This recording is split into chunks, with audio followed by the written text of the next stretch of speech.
पूरे 5 महीने बाद एक कत्ल का मामला सामने आया। मुंबई की रहने वाली और एक कॉल सेंटर में काम करने वाली लड़की श्रद्धा की हत्या का यह मामला है और पुलिस ने रविवार को केस सुलझाने के बाद कत्ल का जो किस्सा सामने लाया वो पूरे शहर में सनसनी फैला गया, क्योंकि जिस लड़की की हत्या की बात का खुलासा हुआ उसकी लाश के टुकड़े पूरे शहर में बिखरे हुए बताए जा रहे हैं। 6 तस्वीरें अपने आप में इस कत्ल की दास्तां बयां कर रही हैं, क्योंकि जंगल में लाश के टुकड़े आफताब, जो कि इस लड़की का हत्यारा है, उसने फेंके थे।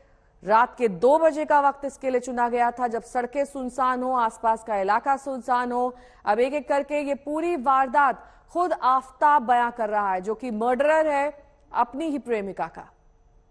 आरी से किए गए ये शव के टुकड़े 20 शव के टुकड़े किए गए और उन्हें अलग अलग जगहों पर फेंक दिया गया। इस फ्रिज का इस्तेमाल लाश को स्टोर करने के लिए किया गया।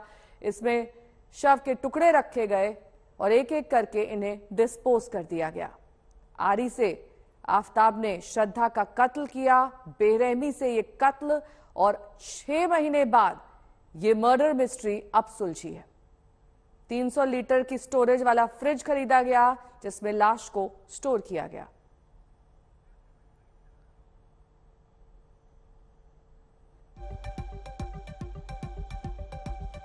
आफताब क्यों हत्या की? आफताब कुछ बोलेंगे?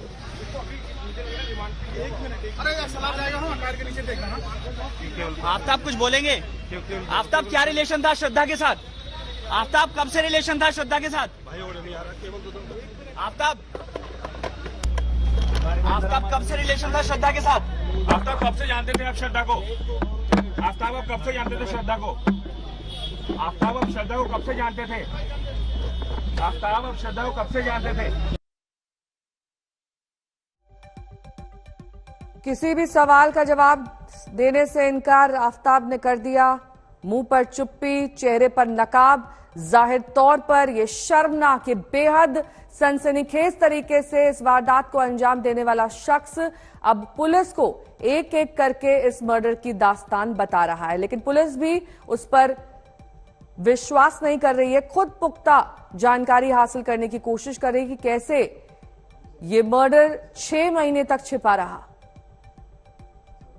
मुंबई की रहने वाली श्रद्धा, जिसने परिवार छोड़ दिया, घर छोड़ दिया, सिर्फ आफताब के साथ रहने के लिए, लिव इन में थे दोनों, दिल्ली में इन्होंने घर लिया था और उसके बाद जब श्रद्धा ने शादी का दबाव बनाया, आफताब ने उसका कत्ल कर दिया।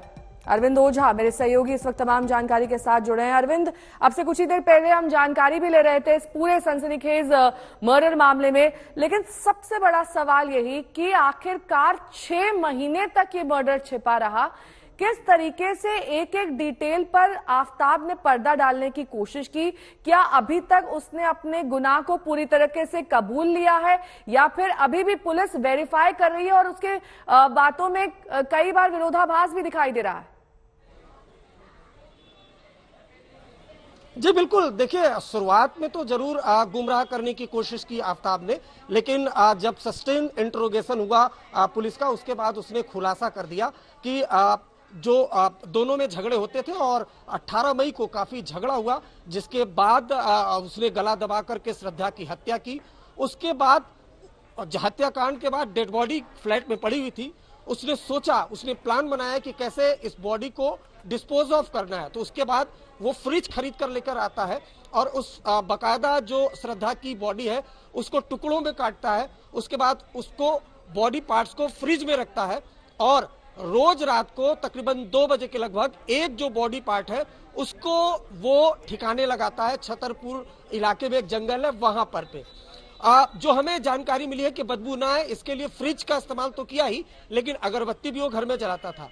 अब रही बात कि 6 महीने बाद ये कैसे खुलासा हुआ, तो दरअसल जो श्रद्धा और आफताब थे वो दिल्ली चले आए थे, मुंबई से दिल्ली, क्योंकि श्रद्धा की फैमिली ने विरोध किया था इस रिलेशनशिप का। लेकिन श्रद्धा की फैमिली लगातार कांटेक्ट में थी और सोशल मीडिया के जरिए भी अपडेट्स लेते रहते थे।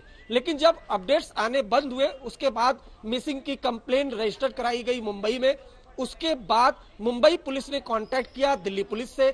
दिल्ली पुलिस ने जब आफ्ताब को डिटेन किया तो आफ्ताब ने बताया कि वो तो कहीं चली गई है, कई महीने पहले वो यहाँ फ्लैट छोड़कर जा चुकी है। लेकिन जब कड़ाई से पूछताछ की गई तब आफ्ताब ने कबूला कि उसने हत्या कर दी है गला दबा के, और उसके बाद जो बॉडी थे उसको उसके टुकड़े किए और उसके बाद उन टुकड़ों को अलग अलग जगहों पर फेंक दिया है। तो इस तरीके से इस पूरे हत्याकांड का खुलासा हुआ। हालांकि आफ्ताब अभी भी पुलिस की कस्टडी में है। कई जो बॉडी पार्ट के टुकड़े हैं वो अभी रिकवर हुए नहीं है, वो होंगे तो उनकी फॉरेंसिक एग्जामिनेशन होगा। हमारे संवाददाता अरविंद ओझा ने इस सिलसिले में दक्षिण दिल्ली के डीसीपी अंकित चौहान से बातचीत की। अंकित चौहान ने बताया कि किस तरीके से पुलिस आरोपी तक पहुंची और किस तरीके से अब उसकी निशानदेही पर महरौली के जंगलों में इंसानी लाश के टुकड़े बरामद किए जा रहे हैं। पुलिस ये पता लगाने की कोशिश में है कि वो टुकड़े वाकई श्रद्धा वकार के ही हैं या फिर किसी और के। साथ अंकित चौहान है, एडिशनल डीसीपी साउथ है, हम उनसे बात करते हैं। सर, किस तरह से इस पूरे हत्याकांड का खुलासा हुआ, कैसे पहला गला मिला, कहां से जानकारी मिली? हमारे पास मुंबई से मोबाइल पुलिस आई है। उसने बताया कि एक लड़की मिसिंग है, लड़की के फादर ने मुंबई में कंप्लेंट कराई है, तो उनको मालूम चला कि लास्ट लोकेशन लड़की की दिल्ली थी, तो वो हमारे पास इस कंप्लेंट को लेके फॉरवर्ड करने आई थी यहाँ पे। तो उसके बाद कैसे आप आरोपी तक पहुंचे? उसके बाद हमने अपना टेक्निकल सर्वेलेंस लगाया, लड़के की लोकेशन वगैरह आइडेंटिफाई करी, फिर हमने उसको ट्रेस कर लिया, उसके घर पे जाके उसको मिल लिया, हमने वहाँ पे घर पकड़ लिया उसको। जब जो आरोपी है आफ्ताब, उसको जब आपने पकड़ा तो क्या बताया उसने, किस तरह से हत्याकांड को अंजाम दिया था? स्टार्टिंग में तो उसने यही बताया था कि लड़की चली गई है, लड़की उसके पास नहीं थी, लड़की काफी महीने पहले चली गई है। बट उसने बाद में जो बताया, जब थोड़ा ठीक से पूछताछ हुई, सस्टेन्ड इंटरोगेशन हुई, क्रॉस क्वेश्चनिंग हुई, तब उसने बताया कि लड़की को उसने मार दिया था। लड़की का गला दबाया पहले, फिर लड़की बॉडी डिस्पोज ऑफ कर दी। क्या ये भी सामने आया है कि पहले गला दबाकर हत्या की है, उसके बाद लाश के कई टुकड़े किए हैं? सर, इस टाइप की चीजें बताई उसने कि ऐसा कुछ किया है उसने। मतलब क्या बॉडी के टुकड़े किए? हाँ। तो उसके बाद क्या, किस तरह से, क्या रोजाना बॉडी के टुकड़ों को फेंकने जाता था या एक साथ फेंक? थोड़ा उसने टाइम गैप पे बॉडी के टुकड़े फेंके, अलग अलग जगह पे टुकड़े फेंके। तो कुछ बॉडी पार्ट्स आपने रिकवर किए? कुछ चीजें रिकवर हुई हैं, लगती हैं बॉडी पार्ट्स हैं, बट अभी it is too early to say कि भाई किसके बॉडी पार्ट्स हैं। सर, क्या ये बताया आफ्ताब ने क्यों हत्या करी थी श्रद्धा की, किसी वजह से? ये कहते हैं कि आपस में झगड़े होते थे, देवर इन लिव इन रिलेशनशिप, तो कुछ झगड़े वगड़े हुए, कई बार चीजें बेकाबू हो जाती थी।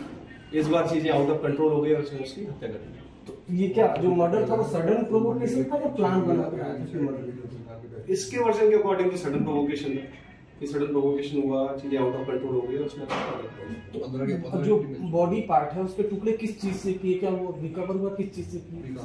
अभी वो चीजों पे इन्वेस्टिगेशन चल रही है।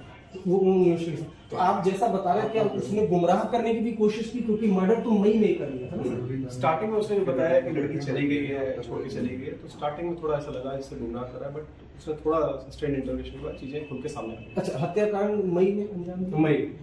तो अभी उससे पूछताछ अपना चल रही है, पूछताछ चल रही है। शुक्रिया हमसे बात करने के लिए। अंकित चौहान, जिन्होंने बताया कि जो आफ्ताब है, शुरुआत में उसने गुमराह करने की कोशिश की थी जब पुलिसकर्मियों ने उनसे पूछा था, लेकिन उसके बाद जब कड़ाई से पूछताछ की दिल्ली पुलिस ने, तब जाकर इस पूरे मामले का खुलासा हुआ और आफ्ताब ने कबूल किया कि उसी ने इस हत्याकांड को अंजाम दिया।